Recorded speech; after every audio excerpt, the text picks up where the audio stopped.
Well, hey, everybody. Welcome to When We Walk. This is a little podcast where we discuss the questions we all ask as we walk through life. I'm Micah. And I'm Shireen. All right, let's chat. Okay, so let's start with, let's divulge some information for our listeners today. Whoa, First of all, okay. We've got Joran and Naomi back there. Come on. Little wave. We've been talking a lot about kind of our kids and their relationship with technology. And I thought, before we talk about that here, we should all share what our screen time is. Whoa. I feel like this is that, like, what was the don't judge thing that we did? Yeah, we listen and we don't judge. Okay, this is what this is going to be. We listen also, and we don't judge. I'm going to go ahead and just say my guess, because we're all going to share. Okay. My guess is Micah's going to be the lowest. I just know it. I just know it. What? I'm trying to make sure I know how to. So this is like your average. Okay. You usually just get your average on. Okay. When you just click on screen time, your daily average. And mind you, we're only 3 days into this week. Okay. Not even. Really just 2 days. So what is your daily average? Should I start? Okay. Yeah. Okay. Mine is 5 hours and 46 minutes. I'm being honest. It's right here. If I need to show it on camera. But I'm 6% down, which is terrible because then that tells you last week I had way worse. Here's the kicker. We were in the car. So I was on my phone a little bit more because we were on a car ride. So where are your apps? Most used. For sure. Oh, hold on. I gotta go. Okay. Actually, that's why, because on Sunday we drove. My highest is Maps. Okay. So that is kind of wrecking my average of all the things. Good excuse. And then messages. Surprisingly, on Sunday, I don't know. Maybe I wasn't on Instagram at all. It's not even showing up. Yay me. And then actually I took Instagram off yesterday for a little bit because I'm taking it off just for the week. So I haven't been on, but I have been. Messages is my next highest. And then Marco Polo. I do that app with all my friends back in Georgia and around the world. And it's a great way to keep up with people. So that's probably my next highest right now, but probably on an average week, it's probably Instagram, let's be honest. Mm-hmm. But even though I have a limit on it for myself. Mm-hmm. I have like an hour limit. That's good. So that's mine. That's my good. Average. Okay. Almost 6 hours. That's embarrassing. Awesome. We listen and we don't judge. Yep, all right, Micah. True. So I am similar because of our car ride. So I'm 5 hours and 34 minutes. Okay, you're under me. Great. And that's super high for me, I think. My most used right now, this is just the last 3 days is how it has it for me. And it's only on Sunday, was Hulu. Because I was watching the Masters while we were driving.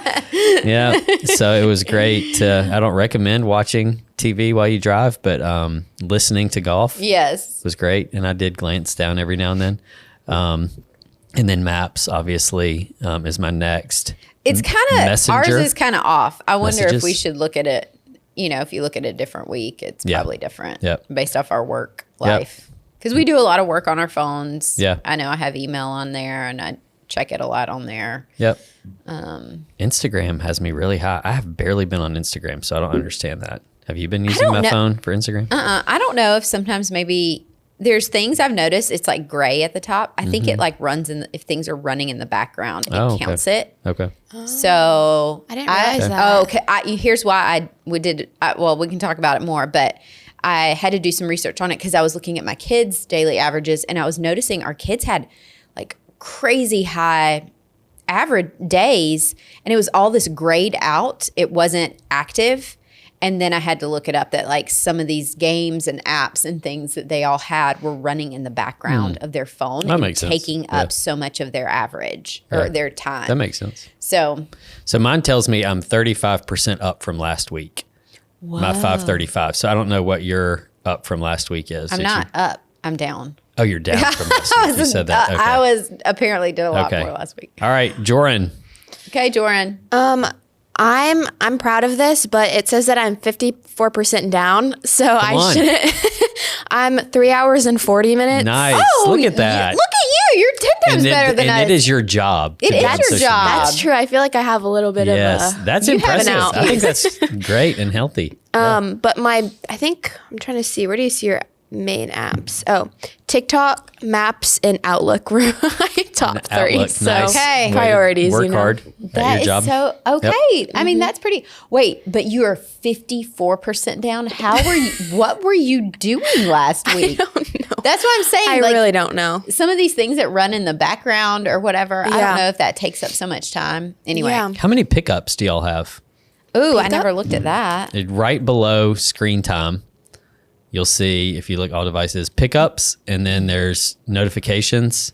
I'm averaging Ooh, I pick up 79 pickups, which is down 16% from last week. Okay. And it's mostly messages. You're looking at your average. Daily average pickups. Okay. I have a lot. I have 58, but I'm still down. I'm 79. Oh, okay. Yep. I can't find pickups, so I might not be able So to when you're on interesting. your average, when you go over to, when you're on your screen time and you see it says see all app and website activity, you click on that and that shows you what you're using every day. And you can like click on each day and even see your exact days, like what you're doing, how much you're on each app. And then you scroll down and it says pickups.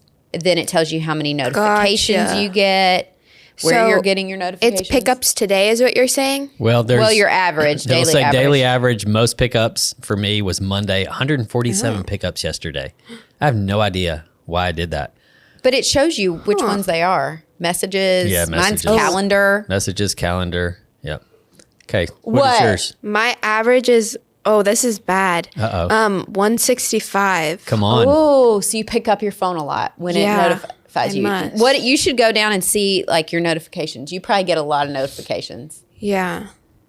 This might take a second to find. We're discovering What's your daily a lot average of notifications? What is my what? Daily average. Daily average. Notifications. Let's see. You got to click over for a day. Oh, I have a lot. 101. And it's funny because I have turned so many notifications off. So my top ones are messages. 177. That shows you how much we text. Life 360 is knowing where all y'all are all the time. Lectio 365 and then Marco Polo. I turn off all you got a notifications. devotional in there. I do. spiritual. Yeah. Because I needed it to remind me. Because I'm so busy. This week, my daily average is for notifications is 110. Okay. Okay. So There a you lot go. of it was my clock app, though. So I couldn't. Like hitting snooze. I set a lot of alarms. Oh my gotcha. gosh. Oh my goodness. That's so funny. That's wonderful. Okay. This is good insight for all of us. Yeah. My next encouragement would be for those listening, do this for yourself first. Like, I don't know how often you look at your averages or look at your screen time at all, but I think we should be looking at it more because I think it gives us an insight to like, what are we doing? What are we taking in? How much is of our day are we consuming things from the outside?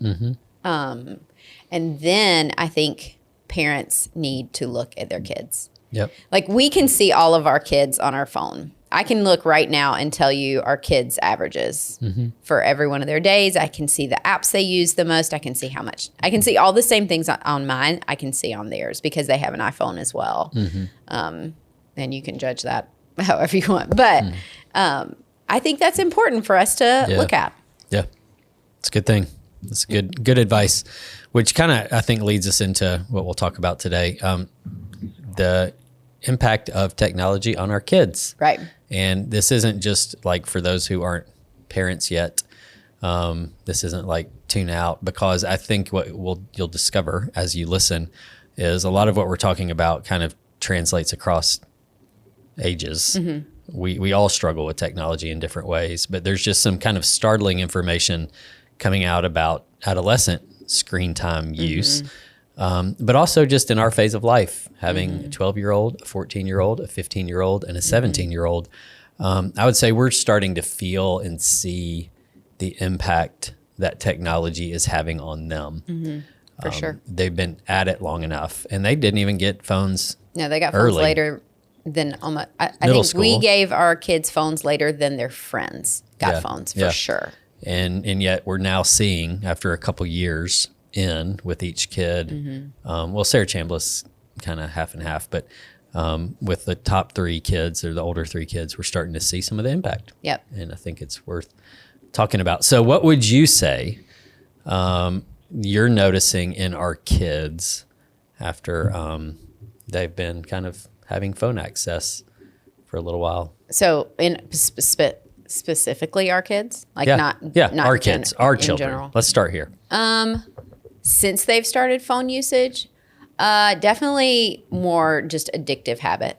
I think. I mean, I think we all are somewhat addicted to our phones. I think that's the kind of what's happened in life. It's become like something, at least for adults, I feel like it's become something we more use on the daily because of like work or just life. Like I need it for my map. I need it to order Starbucks. I need it for, to order groceries. I need it. Like I make my lists on it. I communicate with people I need to communicate on it. I have my email on it. So I have work stuff. I have regular everyday life stuff. So it's almost become this like necessity in a lot of ways. And that's what they want it to become, right? They want you, like the world, they out there want it to become more of like, use our app more, right? And so they are updating their apps. They want us to be on there using their things. And so I think just addiction in general, I think sadly our kids have probably learned that from us. Let's be honest. Just adults in general, they see adults with their phones in their hands all the time on it. They don't know what we're doing, but they see the model of what we've given them. So I think remember one story of our kids telling me one time they asked me to come out. It was a few years ago. They asked me to come out and like play soccer or something. And I was like, hey, I'm working on paying the bills, which I was doing. And so I was doing bill stuff. And then, I went from bills to checking Instagram or whatever. And they told me, like, I don't know if it was days or even weeks later, they referenced that evening. And they said, remember that time you told us you couldn't play soccer because you were doing bills and stuff? We looked inside and we could see you on Instagram. No, I don't remember that. So it was this great opportunity to like, okay, let's talk about it. Oh my gosh. And they called you out. They did. That's great. I love kids when they can be honest in a kind way. So I think there's some things we've learned. The addictive behavior is just like a natural reaction. We're all just become connected and addicted to our phones. I think some of the things I've noticed for our kids is that they're not as interested in other things that they used to be as interested in. I know. So hard. Like our oldest was super creative and into drawing and would read a lot. And I noticed once she got, not necessarily her phone, when she got social media. Yeah. That was a shift for her. I noticed when she got into high school, because we didn't do social media till later, that the suction into a not real world, I don't know, it's real, but it's not directly connected to your real world. She lost taste for some of that stuff, right? She needed to have this fulfilled, what's happening out there. I think those are the two biggest things I've noticed, just the disinterest in other things. I feel like we're having to, remind them, put your phone down. Remember you liked to go outside and play. Yep. Remember, and I know as they get older, they don't go outside and play, but they still will. Like all of our kids are in some sort of activity. And if we encourage them and say, hey, get outside. You want to be better at that sport. You want to be, better at that thing you're doing. You've got to go do the thing. You've got to go practice. And it's easier to just, sometimes sit inside and scroll or play a video game or, and especially in the winter here, it's harder. I get it because you don't want to be outside, but disinterest in things they used to love. Yeah. And that's been sad for us to watch. Yeah, for sure. So I think they've been a little distracted too.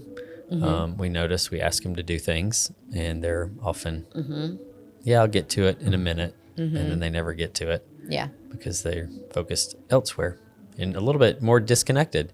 You know, the last couple family visits we've had, like out of town family coming into town, it's been kind of sad to me to see how much our kids are just kind of sitting in the living room, in the family room, on their phones instead of engaging our guests who are visiting from out of town. Which we have joked about how many times were we drugged to family events and all the adults are sitting around and they make you as a kid sit around and you're like, this is the most boring thing. But you had to learn to sit with the adults and then, finish the meal. And then finally they're like, okay, kids, you guys can go play. And you're like, oh, praise God, we can leave this awful adult conversation that we're literally sitting here twiddling our thumbs. Oh, yeah. I remember looking at my hands probably more than what generation just would like look at their hands and make up games with your fingers or whatnot, you know? Mine was, the one I remember most vividly was great aunt and uncle in Arkansas when we would take our Arkansas family trips. Boggy and Winston were their names. What a name. That is Boggy Southern and if Winston. it ever was. Yeah. Boggy. That is definitely not his real name. No, it's her. Oh, she was wow, Boggy. Even better. He was Winston. Boggy was short for Margaret. I don't know how that got there. I don't know how but I understand that. But they, but the one thing I looked forward to is they had little butterscotch candies. Oh, for sure. And that I would get one on the way in. And we would sit in their living room and listen to my mom and dad talk to them about people we didn't know, stories that made no sense to us. But I would suck on that butterscotch. And when it was done, that's when the boredom kicked in. That was, You're like, there's nothing else to put my brain towards. Exactly. Yep. Oh, man. Kids don't have to do that. Yeah. Right? So they're distracted. Yeah. So that's our home. Yes. This is what we're noticing. Yeah. Distracted, disconnected, disinterested. I would even say like some anxiety You think that so? I'm picking up on. I think so. I think there's a tendency to they rarely let their brains rest. And you can start seeing that play out in other areas. And so, and we're saying this about our kids, and yet we have probably tighter boundaries than a lot of their friends. Right. In fact, they tell us all the time how strict we are. Yeah. And I actually don't think we're strict enough. Yep, I know. So that shows you. I know, yeah.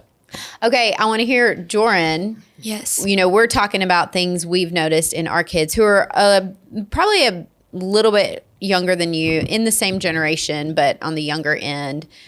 What do you feel like because you've kind of grown up with a phone in the digital age. What do you feel like How old were noticed? you when you got your first? Oh, my first phone. I had an iPod, I think when I was in elementary school-ish. I got my dad's old phone and used it as an iPod, if that makes sense. Yep. And then I think middle school I got my first actual phone. But I think I got Instagram in 4th grade, which I don't recommend. Well, but not to discredit anything about your parents, nobody knew anything yet. It was so new. At that point, I it think was that's just when it share first pictures started. with With friends. Yeah. That's all it was. It felt harmless. Yeah. But what it grew into is what no parent could have predicted that. Yeah, Saw for it sure. coming. So what do you feel like are some of the things you've seen maybe in yourself or in your friends kind of as y'all have grown with this? I see such a difference in me growing up with social media versus my younger brother, because he never had the desire to have social media. So I feel like we're similar in some ways, but I can see more of it influencing me. I was more anxious as a kid, or I struggled with certain things that he doesn't really struggle with right now because he's never had social media and he's never had that desire or anything like that. So I think just the difference in that, seeing him grow up versus me grow up with I don't know, I was oh, I want these likes, I want follows, all of this stuff, just in middle school, which is, I don't know, so odd. But I think I put a lot more pressure on myself to present myself a certain way, and then grow up with that with maybe a false lens on me of this is how I want to be perceived. So I want to make it as accurate as possible, if that makes sense. So yeah, I definitely think there's a difference between wanting that and then not even caring about like what people think or anything. Yeah. So, I think it has a drastic effect on that because you are worried about how people perceive you so much. Yep. Yeah. Sure. I do think too, you said, your brother grew up not even desiring it. I'm wondering if, some of these younger kids are going to look and see like, oh my gosh, that's what I'm watching, a couple, not a generation, but maybe a couple years ahead of me, kids like struggling, and I don't want that for myself. So I wonder if they're going to kind of self-regulate in some of those ways. I don't know. It's real. I mean, we're seeing effects, but I don't know that we're connecting them directly to our phone usage, to social media specifically, but our phone usage as well. Yeah.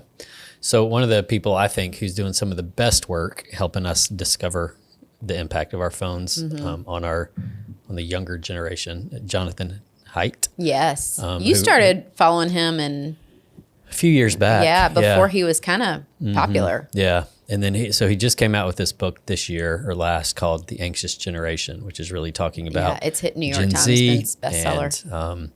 And, the impact that specifically technology is having on Gen Z, already an anxious generation, how technology is not helping or making it worse. So here's some interesting stats. Okay. Wait, before you do that, I feel like you read a book before all of this got popular in seminary. Oh, that actually never got traction. Yeah. It was more of academic. Do you remember? Yeah, it was called iGen, I think. But this lady was saying a lot of the same things. And she was calling the Gen Z. This was before they officially labeled them because it was really early on. But she was calling them iGen because of the iPhone and the impact that starting in 2007 that iPhones did and were predicted to have on this generation that was born into that. So like our youngest was born in 2007. So she is there. And so, a lot of what she talks about, can you look up iGen? I'm trying to remember who wrote it. And when it came out, I think that was what was interesting is you read this in a class in seminary, which I thought was interesting that you even read that. I don't know what kind of class you were taking. 2018. But it was before. I can't even remember what class it was. Anybody was talking about What's the this. subtitle of that book? I see it, the red cover. Why today's super connected kids are growing up less rebellious, more tolerant, less happy, and completely unprepared for adulthood. There you go. And it came out in 2017, and it's by Jean M. Twenge. Yeah, Twenge. Okay. Twenge. Okay. Yep. Yeah, but I feel like you were reading stuff about this, and I remember you. So we were 10 years in at that point, 2017. Yeah. And it was eye-opening for us. Yeah. I remember you reading stats to me, and I remember picking that book up after you were done thinking, oh my gosh, we're going to ruin our kids. So before anybody that we in our circles were talking about it, you had read about it, studied it, took a class that talked about it. Yeah. And it kind of opened our eyes earlier on and realized we are not going to, we don't want to parent this way. Yep. I find it even interesting the language that she uses in the subtitle, super connected, where I would say now, further down the road, I would describe the generation as disconnected. Super connected to technology, but disconnected from real relationship. Real life. Yeah. So listen to this. This was interesting to me. Okay, so this is now back Jonathan Haidt. Yeah. I was just saying that first book felt like it was more even Jonathan Haidt stuff. Yeah. Sort of. And I think she's still doing work in this area as well. And Yeah. So this is startling to me, y'all. The percentage of American 2-year-olds who have their own iPad. Ooh, let's see if Guess. Let's have you. 2-year-olds, their own iPad. The percentage. Like 25%. I already know. Oh, 40%. 40%. Yeah. Oh my goodness. Almost half. Their own personal iPad Yep. Oh my goodness. that their parents give them to play on Yep. and watch. And so here's another little stat, and this shocked me. Long-term harm of adolescent screen use, boys versus girls. Yeah. Who do you think it harms more, boys or girls? Adolescent screen use. I feel like boys. I don't know. You're Really, right. I would have You're guessed right. girls. I would have guessed girls, but because it's- we hear about girls more Yeah. often. It's was my boys. initial- It's because boys. girls, it's anxiety related to perfectionism, status, Which you kind of talked about. looks, those types of things. For boys, though, it goes a little deeper. Boys' early screen use becomes a source of illegitimate pleasure, meaning Yep. like porn and games, video Gaming. games, Yep. which creates a dopamine addiction Yep. and then inhibits over the long haul the ability to focus.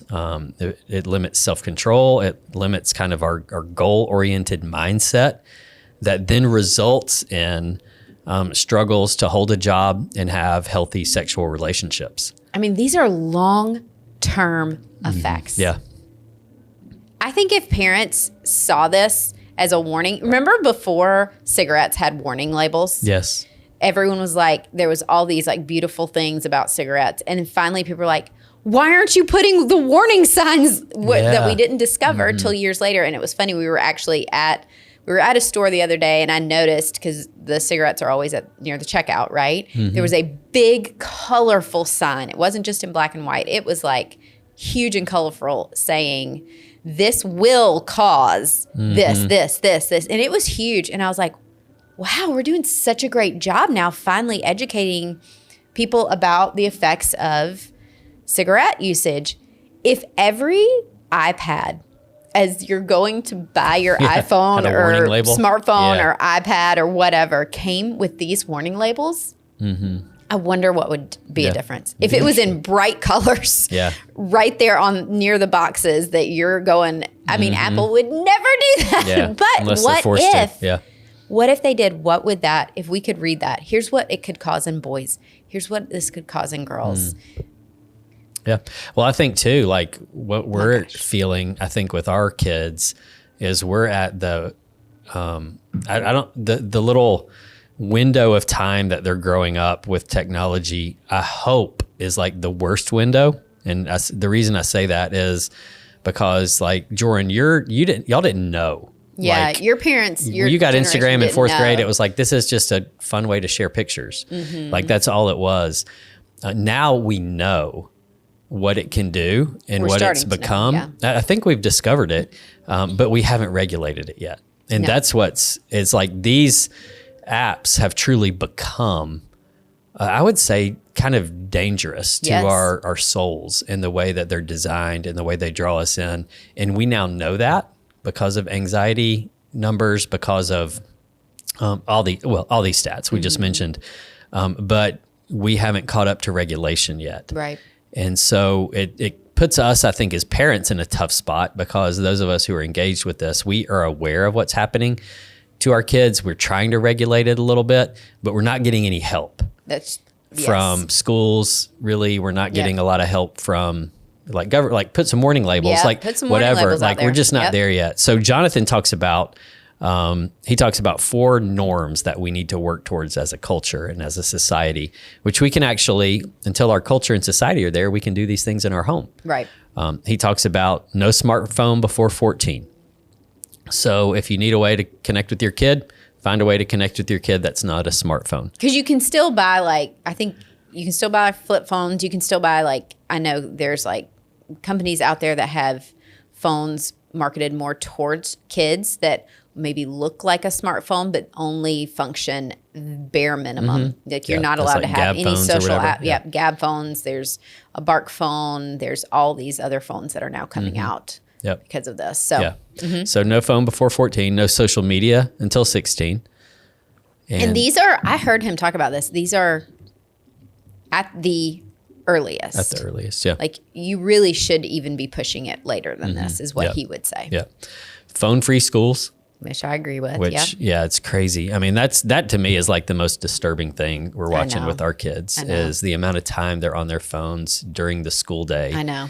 And even though our school system did this year implement more regulation around their phones, it wasn't done in a way that helps the kids understand why. Nope. They were just told you'll get in trouble or the teacher will get in trouble if they see a phone. They weren't told like, hey, this is going to help with distraction-free environment. This will help you connect with your friends better. This will like develop you better as a human being. They were just told you'll get in trouble and the teacher will get in trouble. So I think we still have a long way to go there. It feels so fake the way that they put it in. They put the implementation in there and then we're like, hey, why were you on your phone? I thought you're supposed to not be on your phone during class. Oh, that teacher doesn't really care. Yeah, They don't want to fight it with the other kids, so they just let us once we're done with our work. Yeah.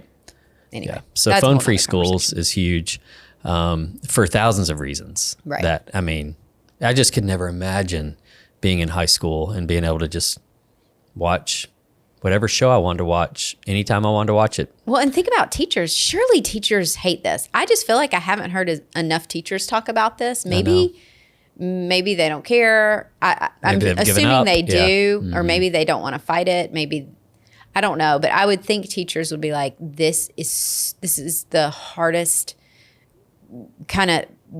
this is the hardest time to teach because you are fighting with kids who are constantly being distracted and disinterested because of what they're growing up in. Yeah, true. And then the last one that he encourages, which is really a kind of a countermeasure, is more independence in play. Yeah. Like letting our kids experience the world a little bit.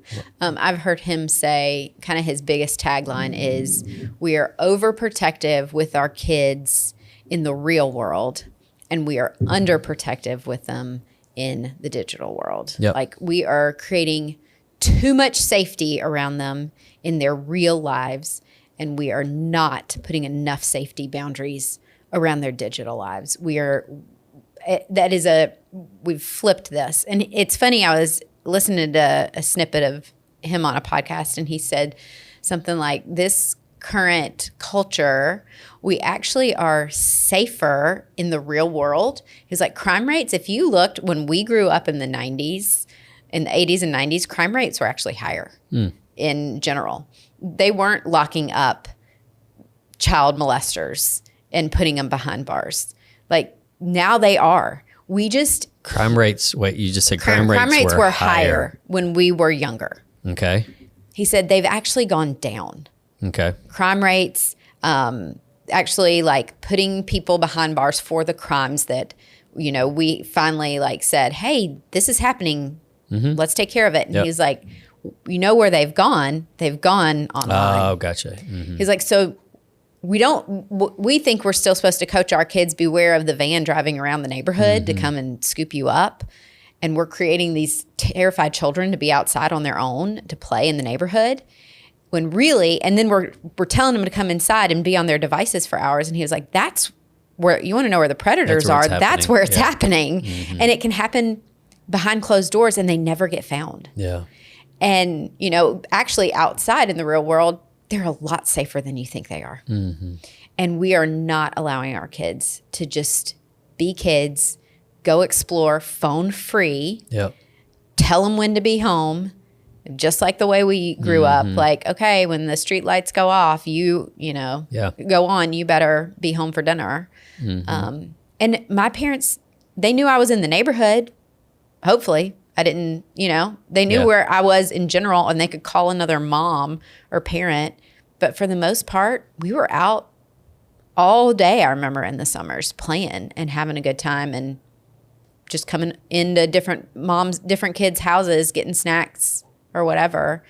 And now kids are terrified because we've overprotected them and made them kind of scared to live in the real world and yet handed them a phone with no parameters. Yeah, it's true.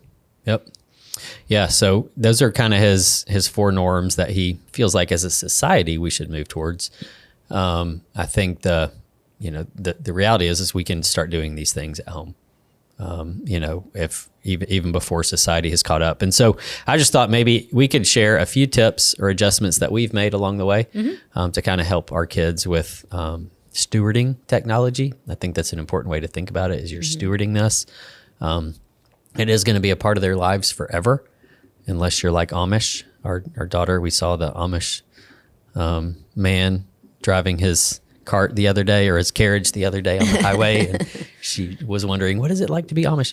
Unless you're Amish, you're probably going to engage with technology. They're going to engage with technology for the rest of their lives. And so maybe let's just hit a few things that we are trying to do at home that are helping a little bit with regulating. So the first I would say is just the mindset that we try to help with our kids is that phones are a tool. They're not a toy. And so we don't give phones as like birthday gifts. No. We don't give them as like, get the new phone every year kind of a thing.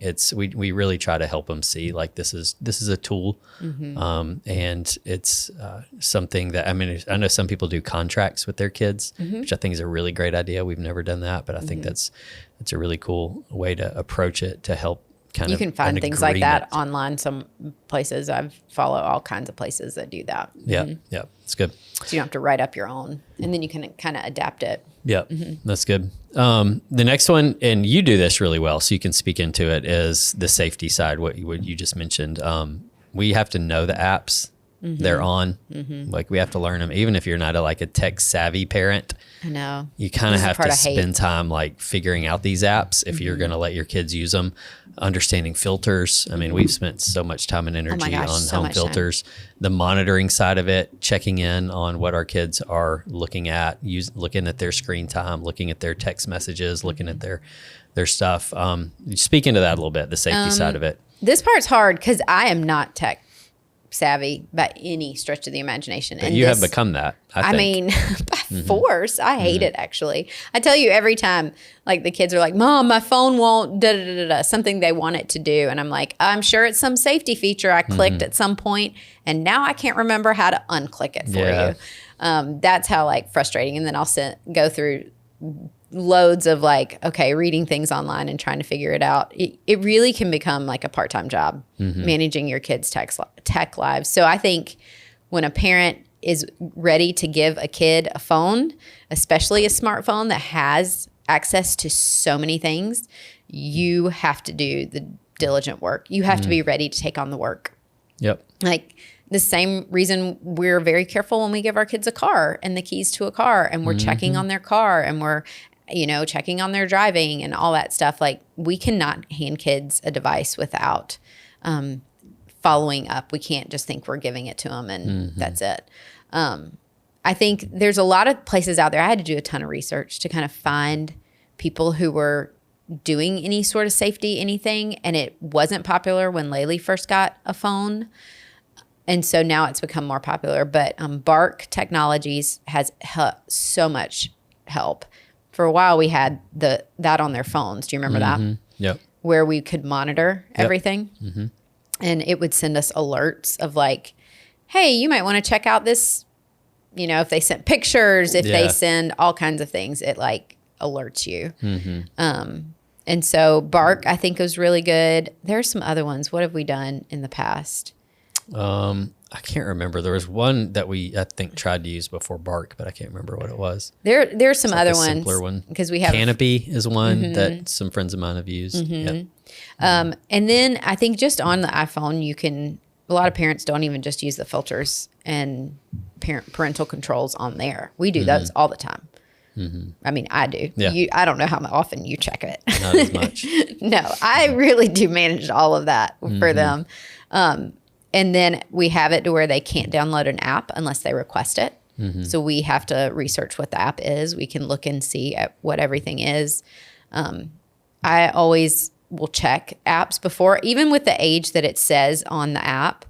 I will still go online and see what parents are saying about it, or I'll just see what Bark has to say about it. And there's another organization called Defend Young Minds, and they are doing a lot of really good work. Defend Young Minds. I've heard of Protect Young Eyes. I haven't heard of I think it's to Defend Young Minds. Okay. There's so many groups now that are really gaining traction with parents and finally saying some things and helping parents. They're doing the work on the front end. So Bark has I think they have a whole app or website that even tells you, hey, here's the new apps that kids are using. Here's what they actually do. Here's what's not good about them. So I don't have to do all the research anymore. Now there are places that are doing the research, and even telling you, hey, Instagram changed their parental policies. Here's what you need to know. And so I try to get these email updates or check, their websites to kind of see what is out there. Don't listen to your kids. Don't listen to your kids. Well, all my friends have that app. Okay, great. I need to do the work for myself because I hate to say it, I might not parent in the same way that those other parents and the things they're going to let them do. So I feel like that's pretty important that you have to monitor their phones. Absolutely. And then I think too, just another way to think about it is there is an opportunity. As I mentioned, they're going to have phones the rest of their lives, is teaching them while they're under your roof how to self-regulate. Yeah. We often say one of the best things we can give our kids is understanding how to use wisdom, because they're going to spend most of their lives outside of our roof. And we want them to be able to steward their lives in a way that's healthy, to make wise decisions. And so apart from learning how to be an example of what it means to walk with Jesus, one of the best things we can give our kids is understanding wisdom, helping them understand the impact that their decisions have on their lives, on other people's lives. What is wisdom? What's not wisdom? And with phone usage, I think there's a lot of opportunity there to teach them that. What we talk about a lot with our kids is self-regulation. We're trying to help you learn how to self-regulate. And that is not just something they'll use for technology for the rest of their lives, but they'll use it with finances. They'll maybe, when they get older, use it with food. This learning is how basically to self-regulate. Scripture, self-control It is what is, you're kind of, we're helping them with. Yep. And so just really helping them understand how to do this. And it is a strong force. It really is a strong force. And so there is an opportunity there. But the warning I would put on that is you have to be willing to engage the battle, because it will be a battle with your kids. Once they have a phone in their hands, there is a pull, a gravitational pull towards that phone that will try and pull them away from literally almost everything else. Their interests, their relationships, their studies. And because it is, it is a force here to be able to, kids who can sit and just scroll through reels for literally forever. hours and hours and hours and hours. And what we try to help our kids with is it's not just what you're looking at, because you can say, well, I'm not looking at anything bad. Right. But all that time that you just wasted, that you could have been using doing something else productive. Right. Or, develop something, build a connection, something like that. So you do have to learn you have to be willing to fight the battle.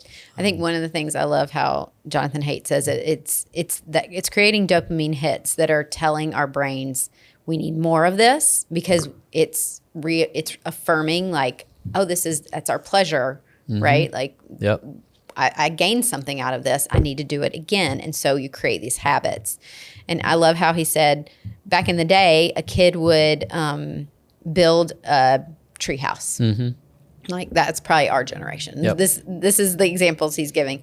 Would build a treehouse, and every day he'd build a little bit more of the treehouse. And it's I accomplished something today. And he's like, actually, your dopamine hits would happen over time until after a week, you built your treehouse and you were so proud of yourself.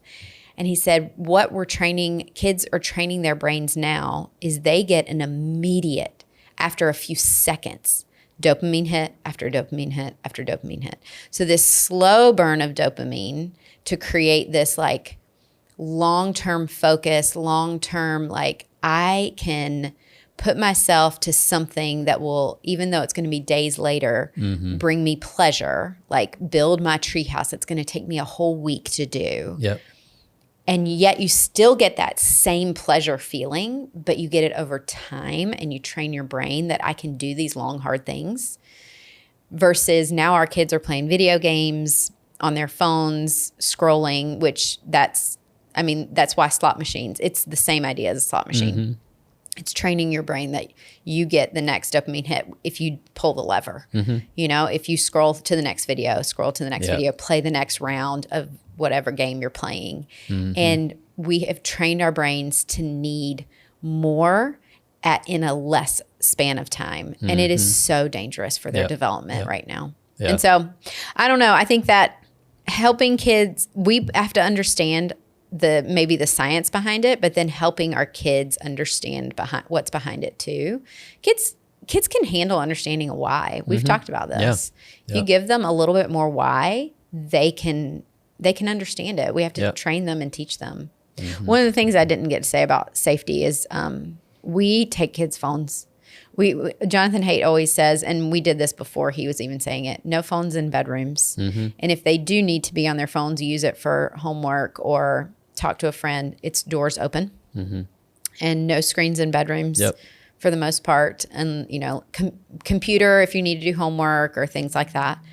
And then they give us their phones every night. And I think that's an important piece because it is not in their bedroom at night, which is a dangerous place. And I think that's an important piece. If you have kids who are keeping their phones in their bedrooms, especially overnight, I would at least at the very most stop there. It's a great starting point. And that we're teaching them to self-regulate, but in some ways we have to do it for them first. Yeah, I think they learn and are kind of almost forced into some of these healthier habits early in life. They'll feel and see the benefits of it later in life, and then they'll willingly choose it down the road. Yeah, we have to help train them. Their brains aren't formed yet. We have to help do it. Yep, for sure. That's good. Yeah. Well, this is something we could probably talk about for oh my hours gosh, and we hours could do a and whole hours. nother We conversation. spend so There's much time talking more. about this as a family. Yeah. And in our world, we need to be thinking more about it. We are the first generation of adults and even more so followers of Jesus who probably value something a little different than the world values, who are having to navigate the real dangers and challenges of a phone-centered childhood. And so this is stuff that we can continue to talk about, but hopefully these things are interesting to people and helpful to people. And any closing words as we wrap it up? No, I think I would encourage people to do this in community. It's easier to do when you're parenting this in community. Yep. Some of the things I've heard Jonathan Haidt say is like, he's all for churches doing something as a community. Like this, we should be leading this conversation. But, this needs to be done in community. So talk to your other parent friends. How do they handle technology with their kids? And start talking about it early. Yeah. Start with even your toddlers. If you're parenting toddlers and think this isn't for you, let me tell you, it is more for you than you think it is. Start now. Yeah. And I don't think any parent would ever say, I wish I had given my kid a phone sooner. Yes. No one has ever many said of that. us, including me, I wish we had waited held longer. off a little bit longer. We've said that before now. So. Yeah. We're not doing it perfectly, but we have learned some things along the way. For sure. All right. Well, enjoy navigating this tech-centered world, and hopefully there's some interesting insights for you. And thanks for being with us on When We Walk. Can't wait to be with you next time.